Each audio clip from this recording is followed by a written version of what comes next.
Ada sesuatu. Di kantor polisi terlihat Samsu. Suami Tari sedang dibawa ke dalam sebuah ruangan untuk diinterogasi. Saat polisi menginterogasinya, Samsu hanya diam membisu. Tapi polisi tak kehabisan akal. Dengan berbagai upaya akhirnya polisi berhasil mengorek keterangan dari tersangka utama itu. "Saya kesal gara-gara dia sering marahin saya, Pak Polisi," kata Samsu. "Marah kenapa?" tanya polisi. "Katanya saya ini pemalas dan sukanya main HP aja. Padahal saya udah kerja sana sini. Ya nasib aja karena kerjaan saya gak pernah manjang," sahut Samsu. "Kegiatan istrimu apa di rumah?" tanya polisi. "Dia guru honorer di SMP swasta dekat rumah, Pak," sahut Samsu.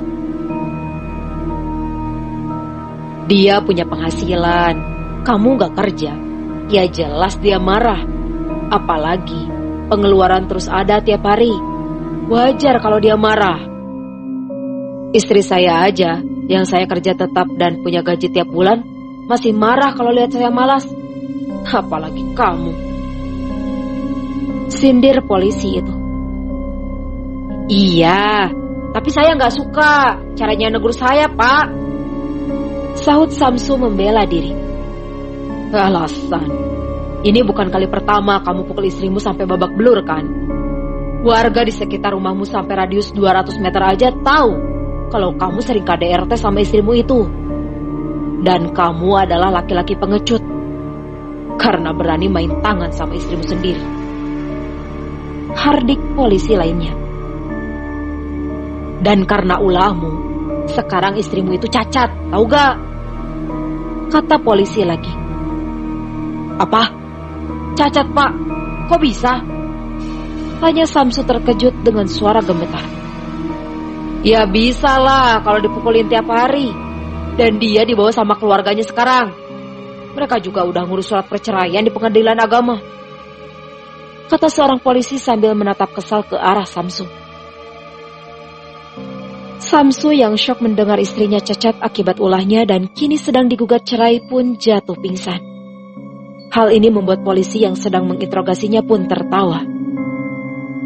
"Hah, kampret, gitu aja pingsan loh," kata seorang polisi sambil berdecak sebal. "Garang sama cewek doang loh, giliran dicerai mewek," kata polisi lainnya sinis. Dan polisi pun mengembalikan Samsu ke dalam sel tahanan. Setelah Samsu siuman, Faik sedang menonton berita kriminal di televisi. Ia menyimak apa yang disampaikan oleh pembaca berita dengan seksama.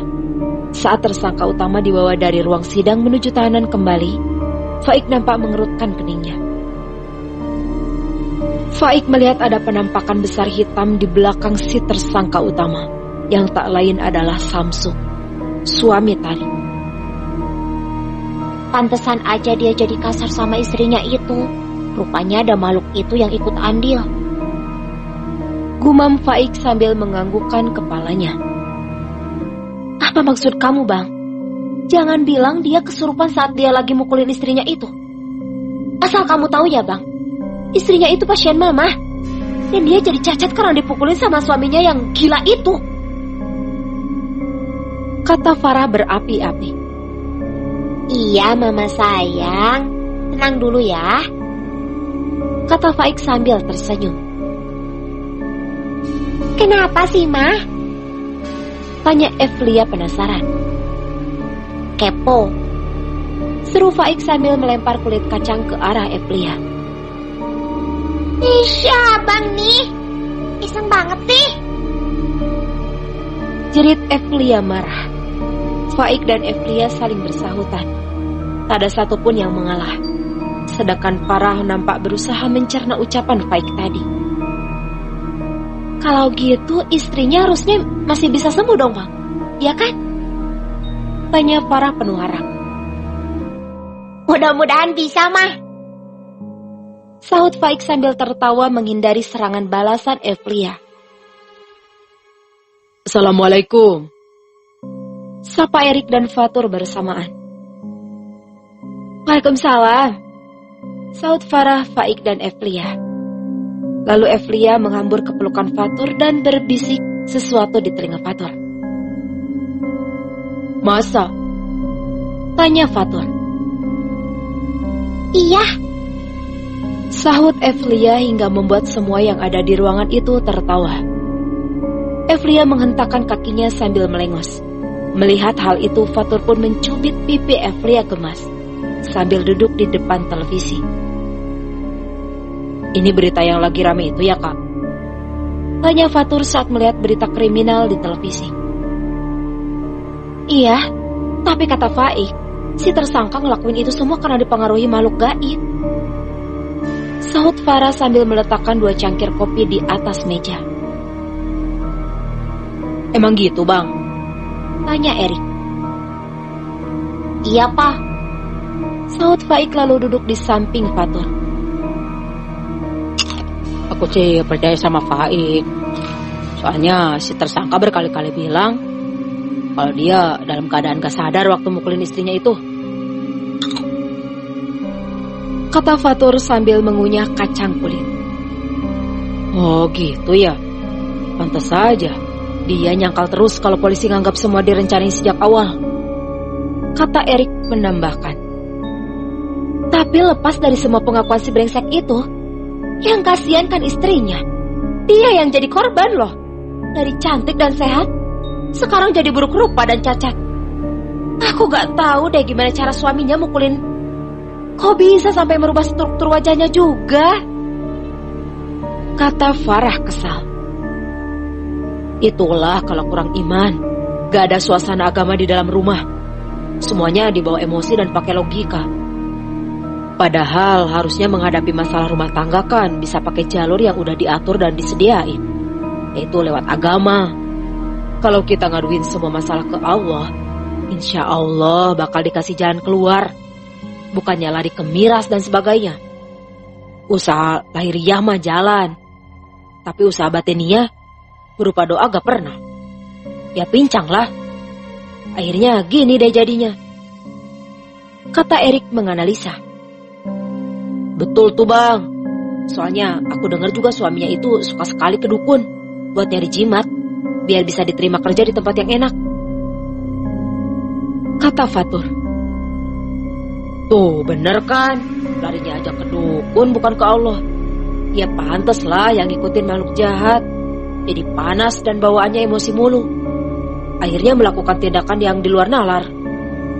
Kata Erik lagi. Farah terdiam mendengar ucapan Erik. Dia mengerti. Kini pangkal penyebab terjadinya penganiayaan terhadap Tarik. Semula ia masih berpikir bagaimana bisa seorang yang berpendidikan mendapatkan suami yang dangkal akhlaknya. Tapi setelah mendengar pembincangan Fatur, Erik dan Faik, Farah pun lebih paham. Jadi pendidikan tinggi juga nggak menjamin akhlak mereka baik ya, Pak? Pendidikan tinggi juga nggak akan berarti apa-apa kalau mereka nggak mengamalkan ajaran agamanya dengan baik. Kata Farah. Betul, Ma. Kadang orang yang berpendidikan tinggi itu lupa bagaimana cara bersyukur atas segala anugerah yang Allah kasih. Mereka mengesampingkan agama dan malah mengedepankan gaya hidup. Ya, gak bagus lah buat dijadiin contoh. Yang benar itu menjadikan agama sebagai pedoman hidup. Insya Allah kita bakal selamat di dunia dan di akhirat. Kata Erik bijak. Amin. Sahut semua orang di ruangan itu termasuk Bonbon yang baru saja ikut bergabung. Usai mencuci mobil di halaman depan. Alhamdulillah, Mama bangga deh sama Papa yang udah jadi imam yang hebat buat keluarga kita. Kata Farah sambil memeluk Erik dengan erat. Masih sore, Kak. Lagian tolong hargai dong si jomblo yang ganteng ini. Sindir Fatur.